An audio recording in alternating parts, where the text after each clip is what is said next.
Satreskrim Polresta Banda Aceh menetapkan 2 tersangka berinisial MAH, 22 tahun asal Bangladesh, dan HB, 53 tahun asal Myanmar sebagai pelaku dugaan kasus tindak pidana penyeludupan manusia. Kasat Reskrim Polresta Banda Aceh Kompol Fadila Aditya Pratama menyebutkan keduanya diduga kuat secara bersama tersangka MA melakukan tindak pidana penyeludupan manusia yang terjadi pada Minggu 10 Desember di pesisir pantai Dusun Belang Ulam Desa Lamreh, Kecamatan Masjid Raya, Aceh Besar. Dalam kasus ini, kata Fadila, peran tersangka MAH sebagai wakil kapten kapal yang tugasnya membantu tersangka MA mengemudikan kapal dan keduanya memastikan bahwa kapal berangkat dari Bangladesh menuju ke Indonesia dengan alat bantu kompas. Sementara peran tersangka HB sebagai teknisi mesin kapal dengan upah sebesar 70.000 taka.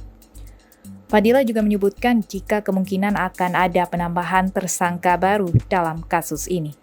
Selain ketiga tersangka yang telah diamankan, pihak kepolisian sejumlah barang bukti turut diamankan berupa 1 kapal nelayan yang bertuliskan Nazma, 2 handphone, 14 kunci pas, 1 kunci Inggris, dan 1 obeng. Atas perbuatannya, kedua tersangka dijerat pasal 120 ayat 1 Undang-Undang Nomor 6 Tahun 2011 tentang Keimigrasian, pasal 5556 KUHP.